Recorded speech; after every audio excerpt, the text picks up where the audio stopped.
Yo, yo, yo, what is going on, everybody? Gabriel Santos here. Today, we're going to talk about something a little different, and it's about the topics of people pleasing, chasing people's validation, worrying about other people's judgments and thoughts, and ultimately, how can we cultivate more self acceptance, more self respect, and ultimately, the actual experience of feeling grounded, feeling stable, feeling detached from needing other people's acceptance, ultimately, so that we can feel good in our own bodies, first of all, and actually have a chance at enjoying connection with other people, connection with ourselves, so that we can spend less time worrying and feeling anxious and more time just feeling grounded and whole and stable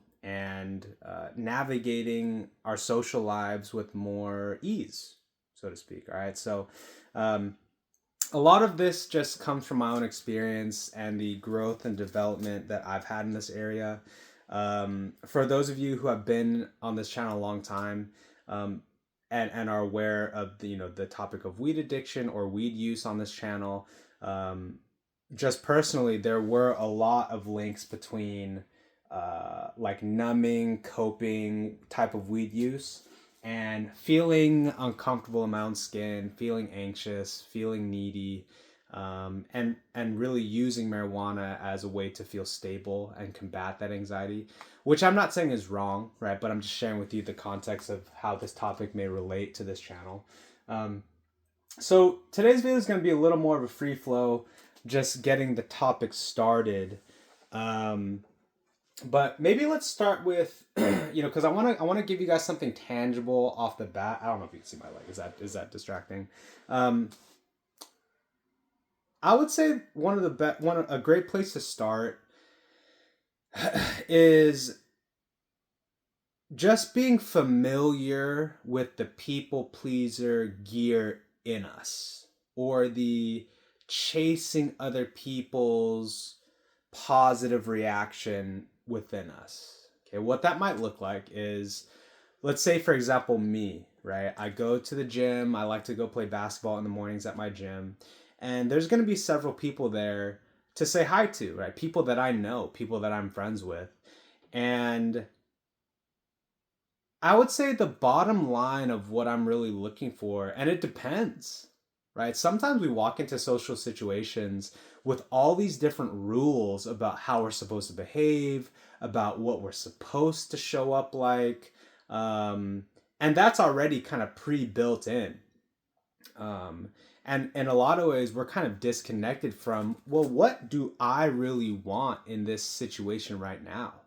Okay, and so going back to the whole people pleasing gear, the people pleaser gear in me might assume I need to be the happiest person in the room, or that I need to be super cool with people immediately, right? And so then I might feel this part of me that's like trying to put on an image, or feels like I'm supposed to come off a certain way, when in reality I might like not want to connect or socialize at all.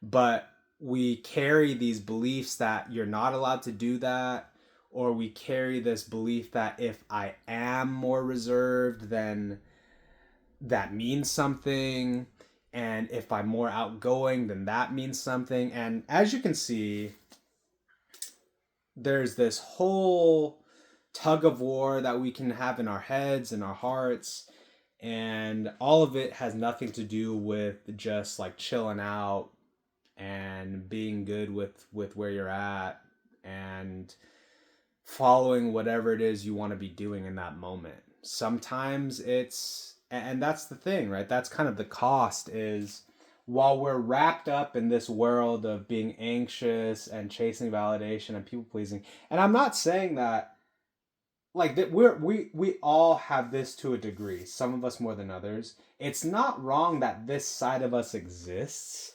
It's just that we don't want to have our behavior and our emotions driven by this side as much as we can, right? And so, my point, going back to the point, which was this whole world is so turbulent. It is so noisy, and it consumes so much of our energy, and it's exhausting. It's ultimately exhausting. Because for me personally, and I think what a lot of us end up doing is we develop certain scripts or certain formulas that can kind of, help us navigate all this. It's like, oh, for example, it's like, oh, when I wear cool clothes, I get more validation.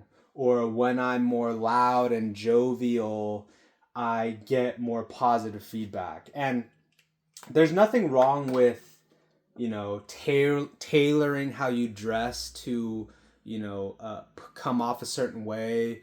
For example, like if I wear sweats out in public versus if I wear a suit versus if I wear shorts and a tee and flip flops versus tennis shoes, we have to be responsible for how our appearance may affect social interactions. But it's when we rely on the red hat to make us stand out, and that's what has us feel good enough because other people give us attention for the red hat. That's when it can get a little murky, and I would dare to say, like, I don't want to say unhealthy, right? But I want to say it's like, all right, so you're just going to wear the red hat forever, and that's it, right?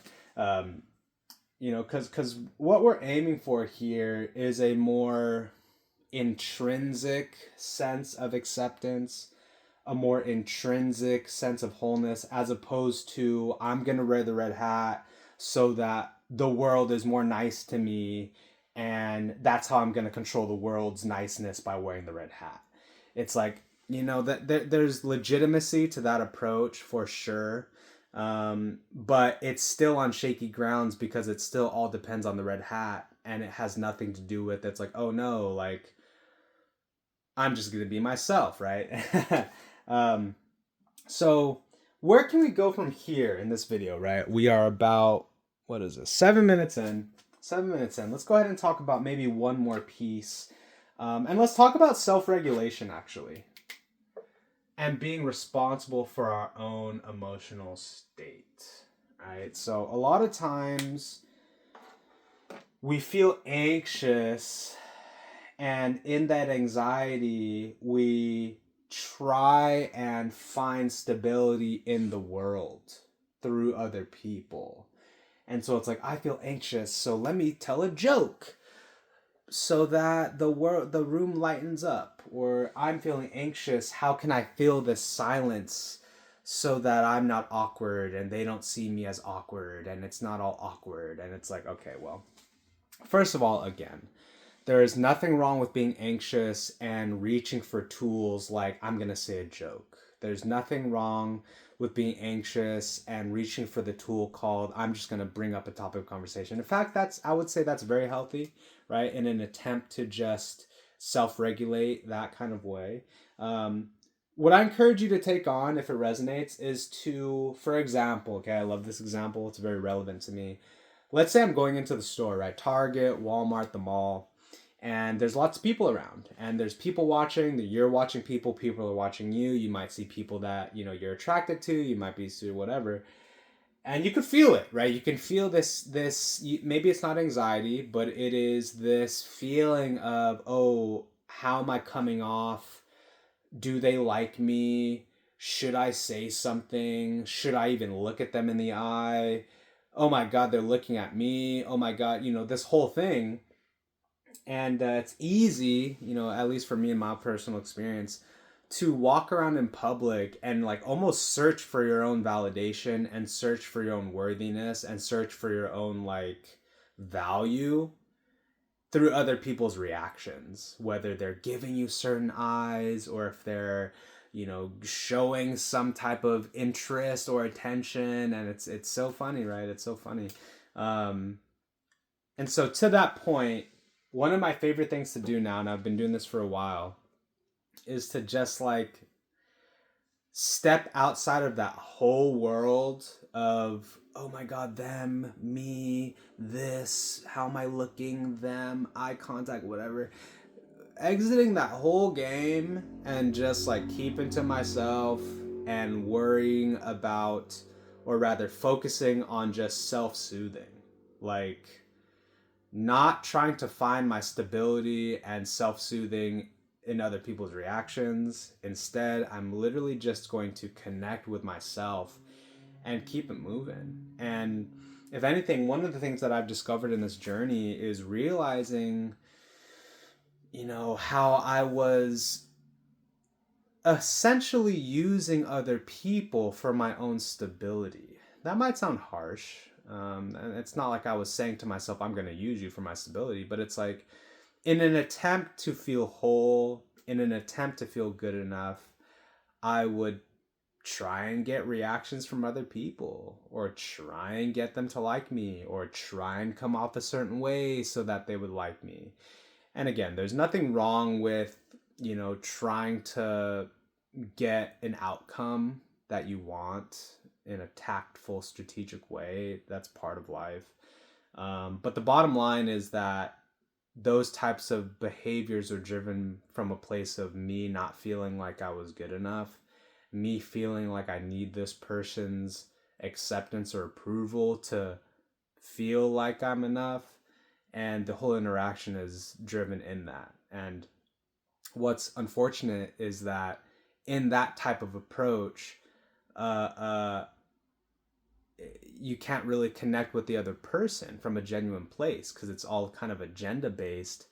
And and sometimes it's half and half, right? Sometimes you are just genuinely wanting to connect, and sometimes the other half of you is like, okay, well, I hope that I'm coming off a certain way, and I hope that they like me and all this. And of course we want to be liked. There's nothing wrong with wanting, social acceptance and wanting to be part of the group. That's a big part of just being human. um, but I think a lot of times we end up sacrificing way more than is necessary in search for something that we can't even really get from other people, right? Which is ultimately an internal feeling of acceptance, an internal feeling of feeling grounded and stable, an internal feeling of self respect and self worthiness, which are more things that are in our own control and have to do with how we treat ourselves, have to do with the choice of not, chasing other people's approval. It could be as simple as, choosing what you wear, right? And again, being mindful of other people's opinion, being mindful about how, let's say, for example, the color pink comes across versus the color black. And that's all relevant. It's all relevant to take into account. But it's like, man, if you want to wear the pink shirt and it's not like a white only, not white only, but it's like, and then wear the pink shirt. Like, if that's really what you want to do. Um, and it's corny, right? But it's like, you're going to want people to like you for you anyways, because those are the people that will genuinely resonate with you for who you are. So it's like, it's not like I'm gonna wear pink so that I can get the attention of people so that they can like me and think that I'm edgy because I wear pink. It's like, well, like, are you an edgy person? Like, it's like, well, no, I heard edginess, makes people like you.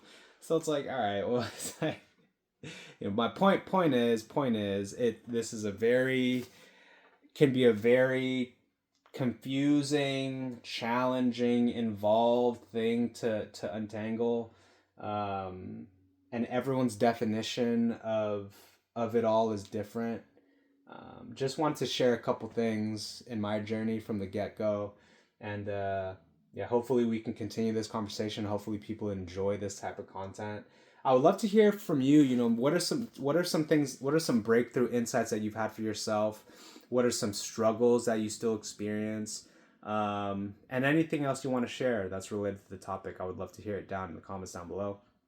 If you've reached this part of the video, I would like to extend an offer to you for one free coaching session in regards to people pleasing, self acceptance, this whole world. It'll be 30 minutes. We will cover whatever it is that you're going through, and we will hopefully leave you walking away from that session feeling more empowered, feeling more clarity. And yeah, so reach out. Links will be in the description down below. Other than that, y'all, it's good to make another video as always, and I'll see you in the next one. Peace.